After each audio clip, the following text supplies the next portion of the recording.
From an institutional investor's perspective, Singapore is not just about geography. It's about credibility. It is essential to find partners that bring these key things to the table. The first one is local expertise, but with global standards. The second is track record. And third is partnership mindset.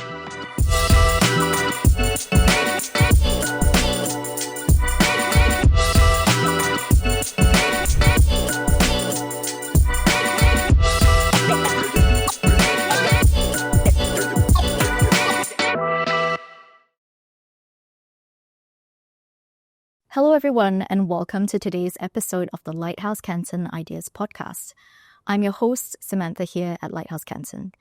In our last episode, we explored the explosive growth of Asian private credit markets with our colleagues Pranab Gupta and Ankit Agrawal, diving deep into why this asset class has grown 4 times over the past decade and why it stands for such a massive opportunity across the region. Today, we're shifting our focus to the institutional investor perspective, specifically how international institutional capital is accessing these Asian private credit opportunities. While last week we discussed the what and why of Asian private credit growth, today we're exploring the how and where. From our previous conversation, we established that Asia represents only 6 to 7% of global private credit, despite being 35% of global GDP, with assets under management growing 4-fold over the past decade. Set against the macroeconomic backdrop of Basel IV implementation, constraining bank lending, and persistent low yields in developed markets, Asian private credit offers compelling risk-adjusted returns. We're seeing 12 to 18% for performing credit and 18 to 24% for special situations in markets like India, where the private credit market, currently valued at 25 billion, is expected to grow to 70 to 80 billion by the next decade. But here's the institutional challenge: accessing the right opportunities from global markets such as Seoul, Tokyo, or Dubai requires navigating regulatory frameworks, currency hedging, and local market dynamics. And so the question is execution. How do major institutional investors, pension funds, sovereign wealth funds, insurance companies managing hundreds of billions deploy capital across diverse Asian markets? What does it take to successfully identify opportunities in India's 25 billion private credit market or navigate the regulatory complexities of Southeast Asian financing? Joining me today are 2 executives who live this reality daily. Wong Ki Kim is Head of Global Institutional Sales at Lighthouse Canton. Wong Ki brings over 2 decades of experience building and managing career desks and facilitating cross-border institutional flows at global investment banks. He's the architect of how institutional capital accesses global and Asian opportunities and understands intimately the challenges large institutions face when venturing into complex emerging markets. Kijung Kwon is Managing Director and CEO of NH Absolute Return Partners, the Singapore-based investment arm of Korea's NH Group. With his vast experience of working in one of the largest pension funds in the world and global investment banks, Kijung oversees institutional capital deployment from one of Korea's major financial cooperatives into Asian markets, with deep expertise in identifying and executing opportunities across the region's most dynamic private credit landscapes. Today's conversation will take us from Singapore's boardrooms to India's deal execution, exploring how international institutional investors are practically accessing the Asian private credit opportunity we discussed last week. So thank you, gentlemen, for joining me in today's podcast. Thanks, Sam. Thank you. So let's start with the big picture. Singapore has quickly established itself as a financial hub for Asia. For private credit specifically, Singapore offers a unique advantage that makes it an optimal base for international institutional investors accessing Asian opportunities. So Wong Ki, from your experience of working in major financial cities across Asia, how has Singapore's financial ecosystem evolved to specifically support institutional capital? Thanks, Sam, for that generous intro, and thank you, Kijung, for joining us today. We all know Singapore offers a very stable regulatory environment, strong legal frameworks, and access to both global capital and regional deal flow. For private credit, where transparency, enforceability, and investor protection are critical, these factors matter a lot. It's also strategically located between South and North Asia, the fastest growing markets for private capital. Singapore's emergence as the region's financial hub has positioned itself as a gateway for institutional capital, seeking Asian exposure, offering regulatory certainty, like I mentioned earlier, operational infrastructure, and market access that simply doesn't exist anywhere else in the world or in the region. Specifically private credit, Singapore provides the platform where global institutional expertise meets local market opportunity. So Kijung, NH Absolute Return Partners chose Singapore as its regional platform rather than establishing a direct presence in India or, other Southeast Asian countries. For a major Korean financial institution, what drove this decision, and how does Singapore enhance, your ability to identify and execute large-scale private credit opportunities? Thank you, Simon Wonki, for having me today. From an institutional investor's perspective, Singapore is not just about geography. It's about credibility. Regulators have proactively encouraged private market participation. Tax structures are very favorable, and there's a strong talent pool of asset managers. That combination makes it a very natural hub for deploying capital across Asia. Of course, we have an office in Hong Kong too, but its function is investment banking rather than asset management because we believe Hong Kong still got its own unique advantages, but it could work as the main gate to lead to mainland China. So the Hong Kong office has been focusing on Hong Kong-China deals only. However, Singapore plays as a regional hub for investors to procure excellent opportunities in private credit in India, Indonesia, Thailand, as well as Singapore, so that investors are able to build up diversified portfolios on top of reliable infrastructure for investments. So that's a really compelling case for Singapore as the platform. And I think this timing of this conversation is really quite perfect. We've just wrapped up Super Return Asia here in Singapore, where we ourselves, Lighthouse Canton, spoke at the Private Credit Summit. I think the level of institutional interest was quite striking. We had lots of LPs asking very specific questions about, diversification of their allocation strategies, due diligence processes, and how they can access opportunities in emerging markets like India and Southeast Asia. So I'm just going back to these conversations in our previous podcast about global GDP being 35%, yet private credit in Asia is only 6 to 7% of that global private credit market. And, that's a massive disparity. We're also seeing projections that private credit in the global market is poised to reach about $3 trillion USD in the next 4 years. And, from 2020 to 2023, it's reported that the compounded annual growth rate of Asia's private credit AUM alone was about 19.5%. That's nearly double that of the average of 11.5%. So really, what's driving international investors to step in now and close this gap? And why are they looking at Asia, Kijung? Traditional financing channels like banks are constrained, especially after Basel III and adoption of Basel IV and stricter capital rules. So companies in Asia, especially middle-sized corporates, need alternative source of capitals and financing. That's where private credit steps in, offering flexible solutions while generating attractive risk-adjusted returns for investors. For example, U.S. market. Before 2008 global financial crisis, actually the largest size of banks covers all SMEs lending platforms. But after 2008 and the lack of the capitals, that lending function is gradually moving into private sectors. That's why we had a now super mega sized private credit market in US. So I think that logic can be applied to Asian markets. The common aspects for the markets which got better opportunity in private credit, such as India, Indonesia, and Thailand, and Asia, they don't have mega banks. And the lending business system is very thinner. China, Japan, and Korea are offering less opportunity for private credits in consumers and SMEs spaces. For example, Korea has 3 layers in lending businesses, which consist of largest size of banks, saving banks, who are lending to mid to high credit risk segment like SMEs and individuals in low income brackets, and capital companies that cannot take deposit from customers but can lend only. like a similar business model as NDFC in India. But I believe private credit market in Korea will be opened within 5 years, because in Korea, the saving banks have been highly exposed to property development, and many players have suffered due to sluggish property market for last 5 years.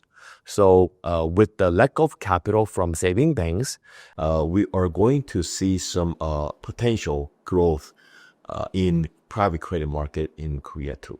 Yeah, I totally agree with you, Kijung. And more importantly, Asia's at a different stage of development compared to the US or Europe. In the West, the private credit market has matured. In Asia, we're still in the early stages of the cycle. That means there's still inefficiency, less competition, and higher spreads available. Investors get to participate in the growth phase of this asset class, which is pretty interesting. But Kijung, you just mentioned about Korea and Japan's system and the 3 layers. And you mentioned approximately 5 years. Is it 5 years, or how do you see the Korea and Japan market, private credit market, catching up? Not really catching up, but equaling the opportunities that we see here in South Asia. Basically, in my humble opinion, we have to separate the India and Southeast market and Japan and Korea markets, because even if we are going to see some growth potential in private credit market in Northern Asia like China, Japan, Korea, but the focal point will be different, because India and Southeast Asia market, the private credit more toward individuals or consumer lending or SME lendings. But still, as I share, Korea and Japan, even China, are dominated by the commercial banks, large and meta-sized banks. So even if we will get some opportunities in private credit, but the focal point would be acquisition finance, which would be related to M&A activities. Because in order to see some huge size of the acquisition finance, definitely M&A and the robust activities from a private equity side must be followed. But India and Southeast market, we have a very thin market from the private equity activities, especially M&A and buyouts. But northern part of Asia, we are going to see some huge, robust, the growth in acquisition finance, which is another big trend in private credit areas. Mm-hmm. So what we're seeing here really is an opportunity for investors to come in and do more on the private credit side in terms of the structures, in terms of getting better risk-adjusted returns. And I think I want to understand from your perspective, Kijung, Southeast Asia, India, these economies, what is making them, so attractive at the moment in terms of the private credit market? Is it the demographics? Is it the economies, the innovation that's in there? Give me a bit more about that. Sure. From institutional perspective, the India also offers diversifications. It's demographically young and consumption-driven, and reforms driven by the government, even local government as well, have steadily improved governance and transparency across the board. So for investors like us, India provides both yield and growth, which is rare to find together, because people enjoyed and liked Indonesia's private credits for the last 5 years, but the pricing itself, risk-adjusted pricing-wise, India is offering more attractiveness than Indonesia markets. If we go into some sectors, Kijung, NH Absolute Return Partners focuses on financial services, consumer sectors, B2B, SaaS. These align really well with corporate expertise on the Korean side. There's been a lot of emphasis on fintech initiatives, building up the Korean e-commerce platforms.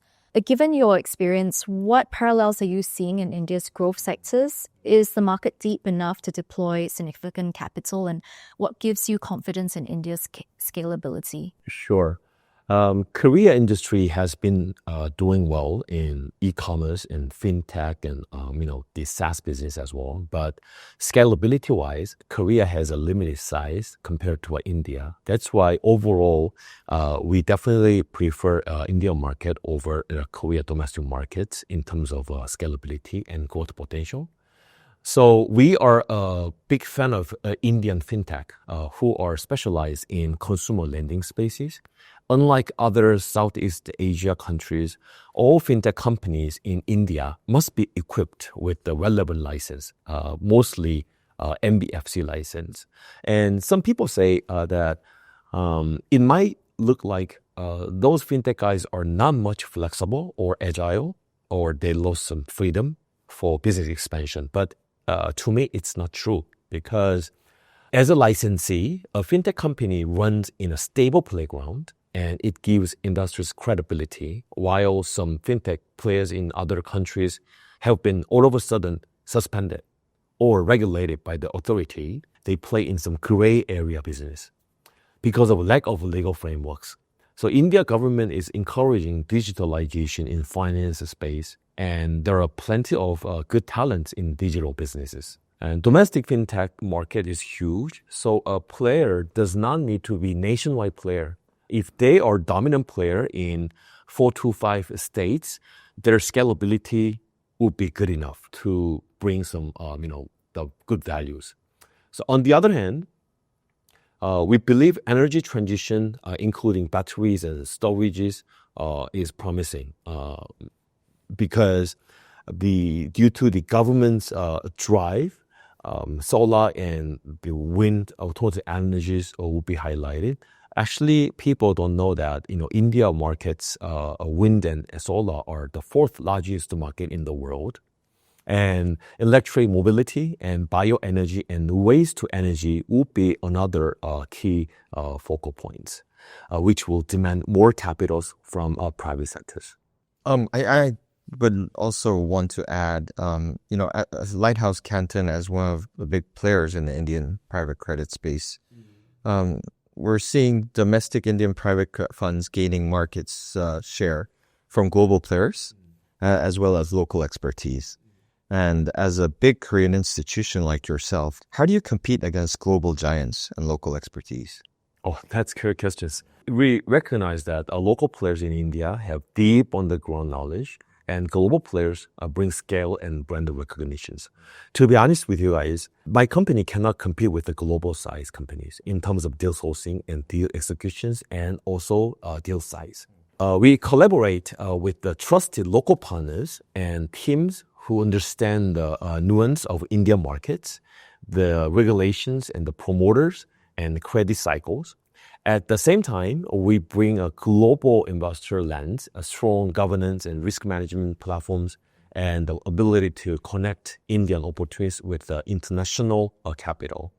So rather than competing head-to-head, we try to bridge the gap, giving investors confidence in global standards while ensuring our approach is grounded in local expertise. In private capital, especially credit side, that balance is what creates long-term and sustainable returns. We have some good example. Actually, we are a co-investor with Lighthouse Canton, because as a Korean financier, we have been building up our own experience in private credit, but India market, without any local partners and expertise, as a foreigner, it's very tough to penetrate into the market in terms of deal sourcing and executions, the regulation understanding wise. So the local partnership is essential and critical factor for successful investment for our end. Thank you, Kijung, and we love being your partner as well. From my side, I can only emphasize once again how important it is to have the right partner and the right knowledge and coverage of the local market. We tell our partners in Korea time and time again, don't try to go in there by yourselves. Go in with a local partner. When you venture into less familiar markets, partnering with an established manager is the key. I've seen too many investors directly penetrate markets without a good partner with local expertise and end up with negative results. A lot of these brokers will bring deals that may have bypassed more than 20 to 30 local investors. The quality of the deals they see, they're not the best ones. They're more like low-quality deals. It is essential to find partners that bring these key things to the table. The first one is, like I mentioned, local expertise, but with global standards. In Lighthouse Canton, our teams are based in Singapore, India, and Dubai, giving us the on-the-ground insight. The second is track record, obviously. We've successfully deployed across cycles, showing discipline in structuring and risk management. And third is, like Kijung mentioned, partnership mindset. For us, it's not about just selling a product, but it's building a long-term relationship and alignment with institutional investors like yourself. We co-create strategies that fit the portfolio needs of what they need. Thank you, Wong-Ki and Kijung, for those insights. I'm just going to go back to the question on drawing parallels from Korea's successful sectors and industries. So, as we all know, Korea has been extremely, extremely successful in exporting its culture. The K-wave has undoubtedly taken the world by storm. We're seeing K-pop and K-dramas everywhere, Korean cosmetics and Korean food. Do you think there are any learnings from Korea's success that apply to, the business and investment world? I knew a K-culture question was coming up, Sam. Absolutely. Hallyu, one of the biggest lessons from K-pop's global success is the power of localization while keeping the authenticity that we have. Korean entertainment companies didn't just export music. They built a whole ecosystem, from training systems to digital engagement, and tailored it to different markets without losing their identity. In business and investment, it's a similar story. To succeed in Asia's private markets, you need a solid foundation at home, but you also need to understand each local market and adapt, whether it's regulations, culture, or investor appetite. In Kijung? I think another big good lesson is collaboration. K-pop thrives on partnership, from global tours to brand tie-ups. In investing, the right partnership open doors and accelerate growth. So if we think about it, the K-wave is not just about music. It's case study in scaling globally with the discipline, creativity, and local sensitivity. So that's exactly what the mindset investors need in Asia, which is why NH Group thrives to good partnerships such as the one with the Lighthouse Canton. Thank you. I think that's a great perspective on how Korean business philosophy translates across, sectors and industries. Now that we've covered the serious business of billions in private credit allocations, I need to ask the really important question. When you're unwinding after closing a major transaction, what's your go-to K-pop karaoke song? I feel like this says a lot about you as a person as well. Are you more of like a BTS Dynamite person? Are you more like a Gangnam Style? Or have you latched on to the more, modern and catchier, Golden and Soda Pop by, the K-pop Demon Hunters, please? Sam, I think you've taken away a few years on the age that Kijung and I are by mentioning BTS and especially Golden and Soda Pop. But I am a very keen dancer of Gangnam Style, like I did in our Diwali party last year. And I'm a keen fan of 90s Korean hip hop. Yes, so I guess those are so more a little bit more old K-pop is what I would turn to. Gangnam Style isn't that old, so. And Kijung? Please. Yeah, actually, I went to some Korean karaoke in Panjongpor. With my family, and I tried to sing, the Soda Pop and Golden, but I gave up because too fast. So I'm an old man. So I'm like, like 1K. I'm all like, 90s Korean hip hop, and it's the older fashion. Well, thank you everybody for joining us on today's podcast. It was really great having both of you, Wong-Ki, Kijung, to talk about the private credit markets and your perspectives on the Korean business philosophy. And thank you again, and hope to see you on the podcast soon. Thank you. Thanks, Sam, for hosting. Thank you, Kijung, for joining us. Thank you. That was my pleasure. Thank you. Thank you for listening in to the Lighthouse Canton Ideas Podcast. We hope you found this conversation insightful. Please subscribe and tune in for more episodes. This podcast has been prepared by Lighthouse Canton Private Limited and its affiliates for informational purposes only. There is nothing contained in this podcast that constitutes advisory services. This podcast shall in no circumstances constitute or be considered as advice to invest in any specific investment or investment class, vehicle, or financial instrument. The information contained in this podcast shall not be considered as legal, tax, financial, or other advice. You should consult a professional to obtain specific advice regarding the financial, legal, regulatory, tax, and other regulations applicable to you. You should consult a financial advisor authorized in your jurisdiction before making any investment decision to ensure that you fully understand the products and the potential risks involved.